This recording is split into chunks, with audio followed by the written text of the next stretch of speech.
Hello everyone, welcome back to the channel. Today we bring you yet another video.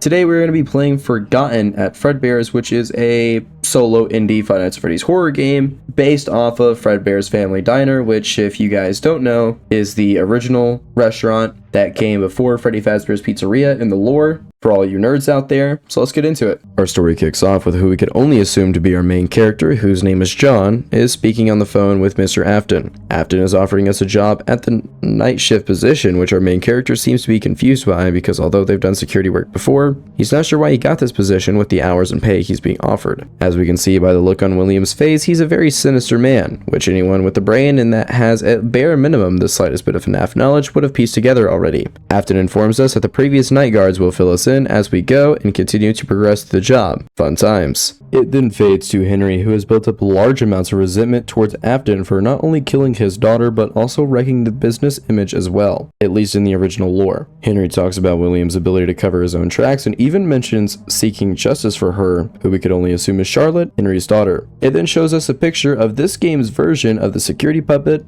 and then we fade into night 1. Now, about here in the story is where this game fleshes out its own creative interpretation of both the bullies and Evan, but also Charlotte's death as well. We see Charlotte being cornered and bullied and then eventually shoved and locked outside.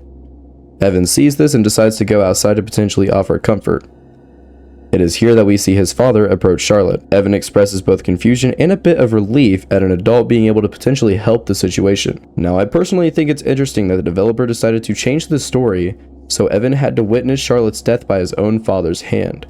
This adds a bit more emotional depth as we see Evan have to deal with watching his father kill his best friend right in front of him. Evan then rushes back inside to tell Henry, and we can see the puppet shoot past us to Charlotte during the conversation. Henry is skeptical at first but chooses to believe Evan in his state of panic. Night 1 introduces two characters to the roster to start us off, Spring Bonnie and the security puppet. Spring Bonnie moves around the building in what I can only assume to be a linear path until he reaches your office. Once he reaches your office, he'll simply open your door, to which you just have to go up to the door and hit a bunch of skill checks to shut the door in his face. The security puppet kind of acts in a way to Springtrap in FNAF 3, where you have multiple music boxes set throughout the map, and using that music box will kind of guide him around and keep him away from your office.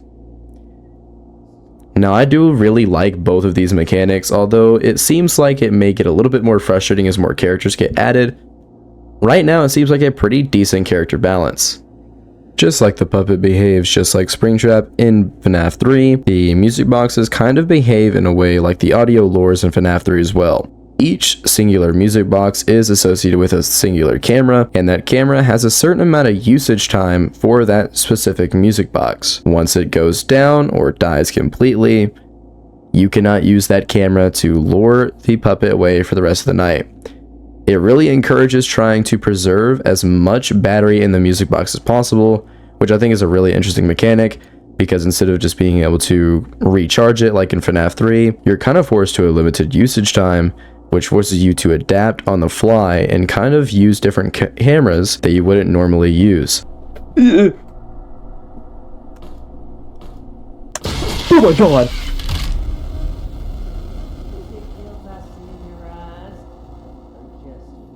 After completing part 1 of the night at 3 AM, you were thrown into part 2. For night 1, the part 2 of the night is getting thrown into a vent similar to FNAF Help Wanted, and having to do a bunch of tasks to complete the night. Now, there's 2 threats to this second part of the night. You have this game's version of Balloon Boy, which he'll come down 3 out of the 4 possible vent locations. Once you see him, all you have to do is flash him with the flashlight, and he'll go away. The second enemy is some weird mangle looking thing, and you flash your light down his specified hallway, and if you see him, you just shut the door, and he'll bang on it a couple times.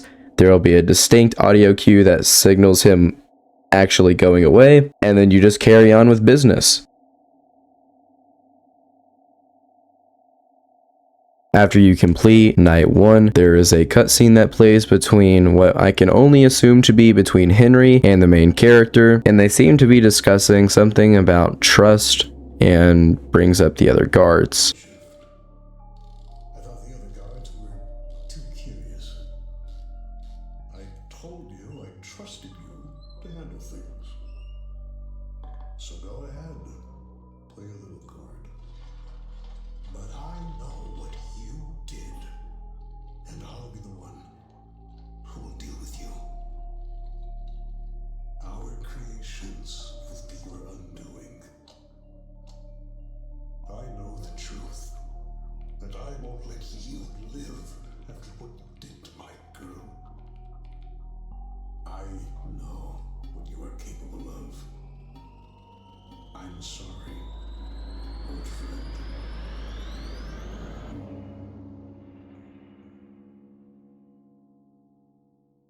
After the cutscene, the game wastes absolutely no time into kicking us straight into Night 2. Night 2 only introduces one new animatronic, being Balloon Boy. Balloon Boy will periodically move throughout the building in a not so linear path, I do believe, until he eventually finds his way into the vents. You are going to hear him very loudly whenever he enters the vents, especially as he gets closer to your office, before eventually busting through one of two vent openings in your office. He's one of the more easier characters to deal with. Simply just click on the vent that he's on and he'll go away, and that's problem solved.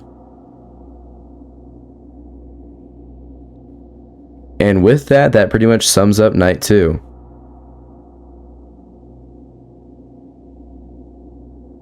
The Night 2 post-shift minigame is some maintenance on the main animatronics, as we are required to repair Freddy. The repair is pretty simple. You just have to take off his faceplate, replace the eyes, and then you have to go into his torso, do a little bit of Among Us wiring, and then you run a quick diagnostic test. And all in all, it should be about a 5-minute adventure if you're not like me and die in the first 30 seconds. That's literally his right eye. What are you talking? But yeah, overall, I think this was a pretty cool minigame, and I absolutely love doing it. That's probably where I'm going to end it for tonight. Alright, I'm going to end it for tonight, and I guess we'll pick it back up tomorrow. Upon entering Night 3, you are greeted by yet another 8-bit minigame. This one replicates somewhat to the FNAF 4 minigame. It's basically just the little plush and Evan discussing everything that Evan has gone through over these past few weeks. They end up discussing Charlotte's death, and they even also mention Evan's own safety in his own household. We are then greeted by Afton meeting Evan in his own room, and we can see some ulterior motives starting to develop from Afton himself as this conversation continues. Night 3 only introduces one new animatronic, being Foxy. Foxy is one of the more easier characters to deal with out of the roster. Foxy's mechanics are pretty simple. He starts off in Pirate's Cove. Once you see him start to run, all you have to do is close the curtain, and then once he goes back to normal, you have to open the curtain, because if you leave the curtain closed for too long, he kills you for some reason. I think this is to simply just add a little bit of difficulty to the game, because Foxy is one of the more easier characters to deal with. Now, on top of everybody else, he gets a little bit more difficult, but in general, by himself, he's pretty basic. Now, obviously, the last thing we have to mention before we go on to Night 4 is the phone call that you listen to during Night 3, as it gives a little bit more about the backstory of these two previous night guards. He's out. He's fast. Really fast. Oh, speaking of Foxy, I remember something Henry was working on. Something about controlling the animatronics remotely, or using them for, I don't know, like experiments or something. And it was right before the night guard noticed that Fredbear was him. Joe! What the hell are you going on about? That's enough! Focus on the job, not on things that don't concern us. Right, sorry about that. I don't know. We're not here to talk about that. Stick to the script. We're here to help him survive, not gossip like old ladies. Or do you want him to end up like the others? No, of course not. Now, obviously, from this we can gather that the previous night guards were supposed to stick to a script to give us a general idea on how to survive the nights, but one of them ends up slipping, letting on a little bit more than what they're supposed to know, and the other night guard puts him in his place, which kind of gives a little bit about the dynamic of the two. Now, of course, the other night guard gets very frustrated because apparently they're not supposed to talk about this at all, and the fact that they mention this to a newer guy makes things a little bit more complicated. And with that, pretty much sums up the first part of Night 3 as we head into the second part, the post-shift minigame. Night 3's post-shift minigame allows us all to live out our dreams of becoming a Walmart employee, where we are tasked to fill up a supply closet in the employee room. There are 2 threats to this night: Spring Bonnie, which requires you to use the flashlight, and Fredbear, which requires you to shut off all the lights to the room and not move at all. And when the game means at all, I mean the slightest mouse flinch means you're dead, as I come to learn. Good. Oh my god! What did I do wrong? After our 9 to 5 minigame, we then fade to black, where we are welcomed with a cutscene before we go into night 4. Take care of Joey. She's all in trouble. Hey, champ. You like the yellow ones or the red ones better? You know, I didn't get a party like this when I was your age. Back then, we didn't have animatronics singing our name. I don't want them to sing to me.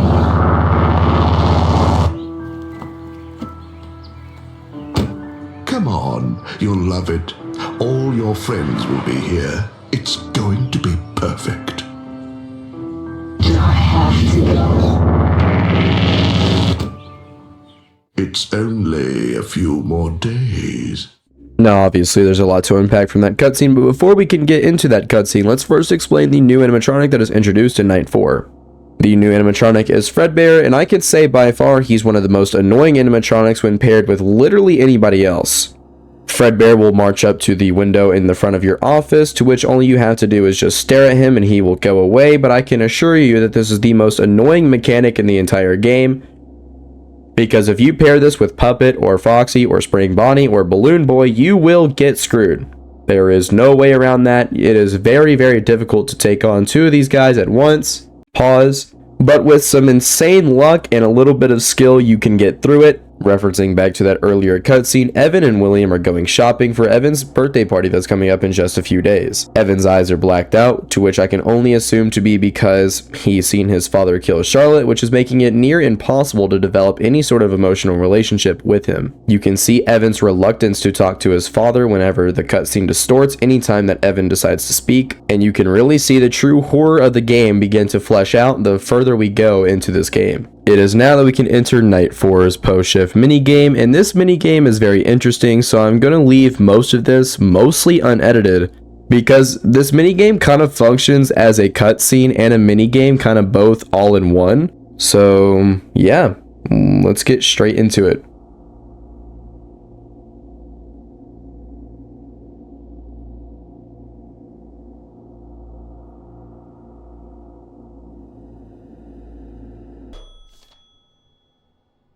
What day is it?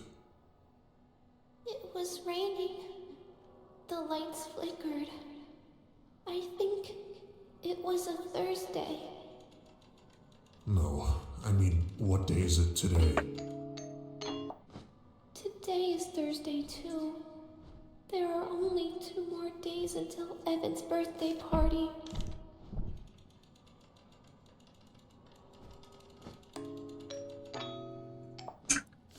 What is your name?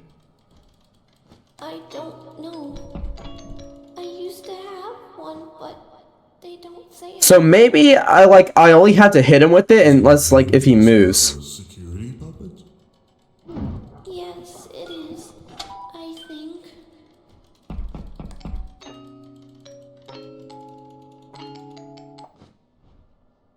I see, okay! What did Henry tell you to protect? Children, laughter, the stage. I was made to guard the good things. It's harder now to protect. I don't know why. Why are the animatronics acting strange? Their voices were stolen. Their hearts were rewired. Someone changed them. And now they attack without reason.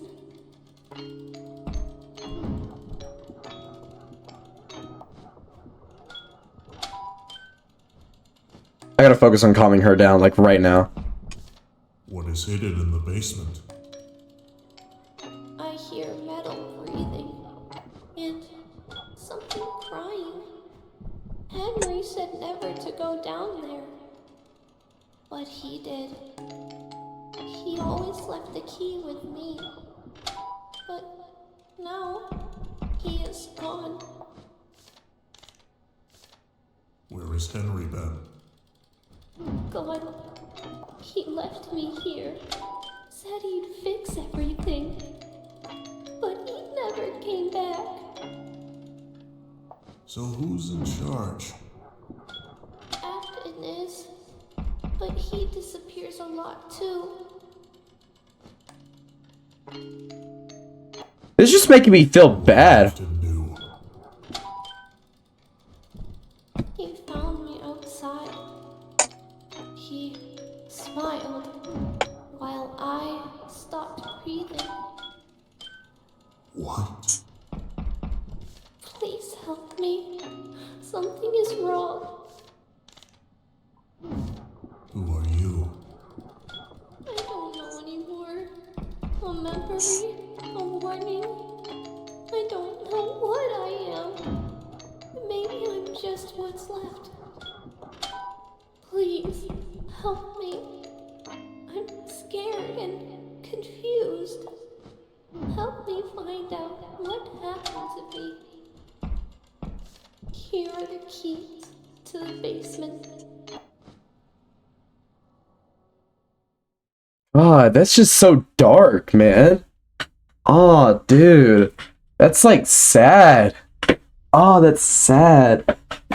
Putting all the sad emotional stuff to the side, there is a very vital point of information that Charlotte gives us here in this cutscene. She mentioned something about a basement which will come in handy much later in the game. This basement is apparently something that Henry has had the keys to for a while now and has gone down there regularly, which could be, I could assume, maybe some secret workshop of some kind. But regardless, it's very important stuff. Night 5 introduces no new threats and it just simply bumps the AI levels of all characters, so we really don't have much to cover for Night 5, so it's time to go to the post-shift minigame.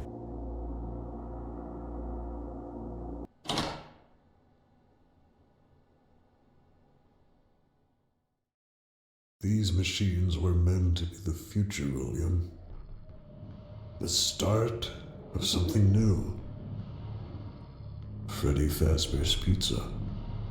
A place where children can laugh again.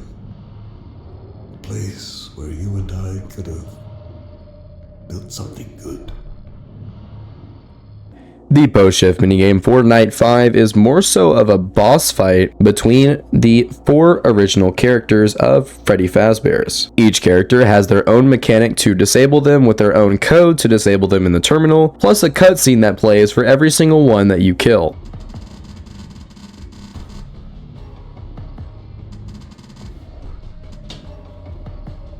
Literally right there too. Okay, yep, time to go back.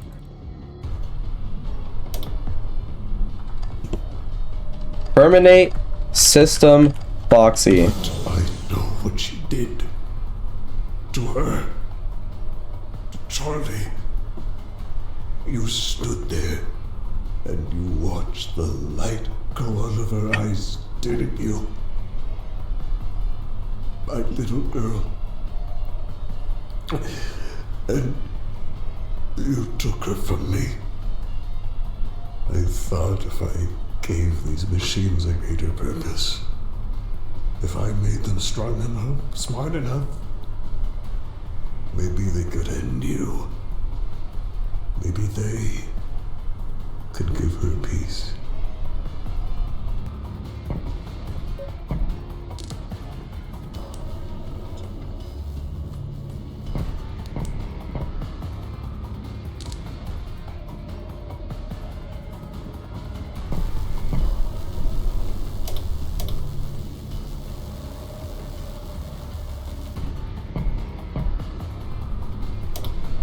Okay, wait, what is Bonnie's Bonnie's termination code? Bonnie. Terminate, override Bonnie. Terminate, override Bonnie. Woo! Neither were the others upstairs. You slipped through again, like you always do. So I turned to the prototypes. Stronger, smarter, obedient only to me. Never to you. Okay. Now what do I gotta do here? Alright, I know where it is. It's this one. And then... it's done. Now go.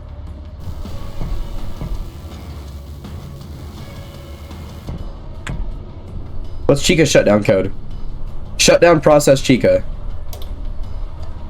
Shutdown process Chica. I rewrote their code, set their purpose. Freddy, Bonnie, Chica. The ones buried down here. They were meant for you, William. To tear you apart, piece by piece, until nothing is left.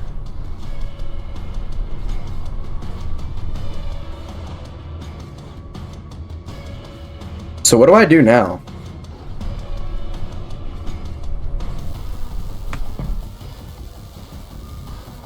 Okay, so where's this breaker at? Is it behind me? It is, okay.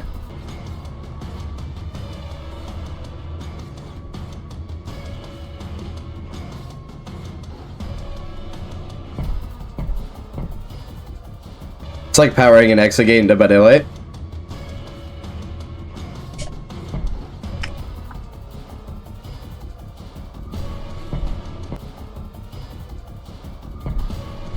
My boy was asking for a hug. Holy.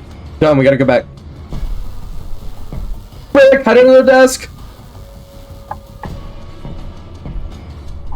What's Freddy's code? Shut down system Freddy root. Shut down system Freddy root. Shut down system Freddy root. I had to forgive you. Not for Charlie. Not for Elizabeth. Not for any of them. I don't know how, but you seem to destroy everything you touch. I want you to remember this. Remember what you stole. Because everything I've built since that night has been for her. You will die here, William. And you will suffer.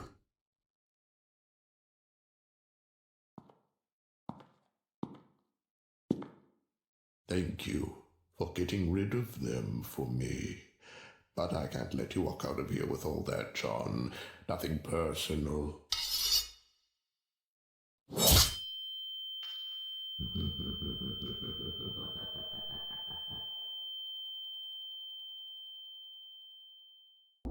It is here that we see potentially one of the craziest and most shocking plot twists of all time, leading up to both the Bite of 83 and the Spring Lock situation.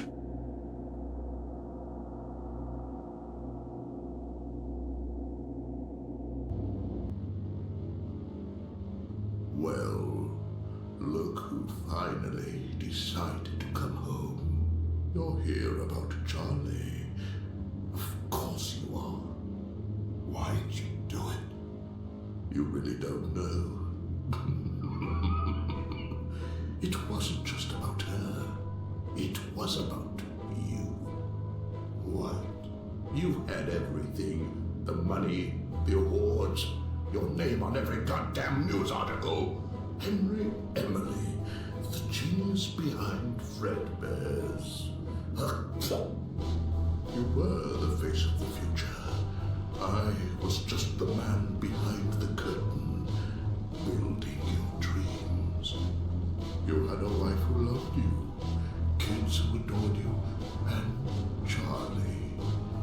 God, she looked at you as if you hung the stars. Meanwhile, my wife left.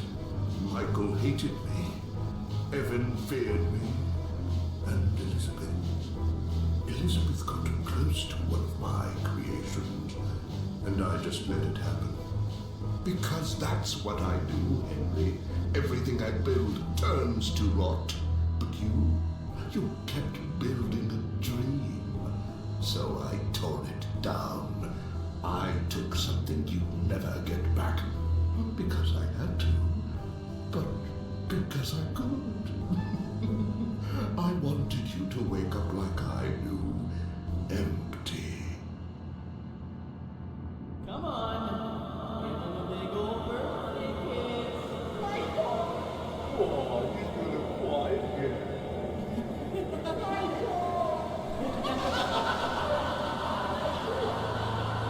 She was just a child.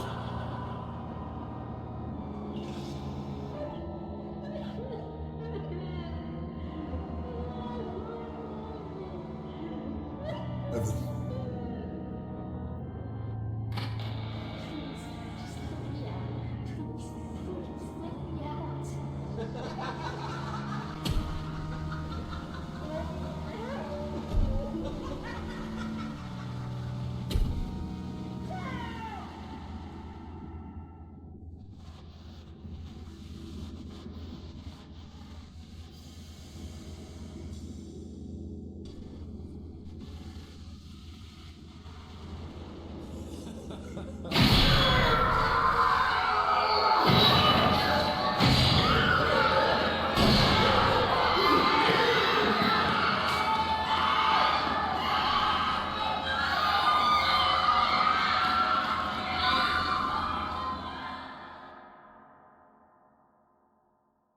So we can see that Henry's plan of revenge actually ended up working out in the end, as he was the result of Evan's death and William's springlock failure. So in the end, Henry wins. He loses his daughter, he loses his business, but he does get to let his daughter rest in peace, knowing that William will no longer be able to hurt anyone again. And with that, the story of Forgotten at Fredbears comes to an end.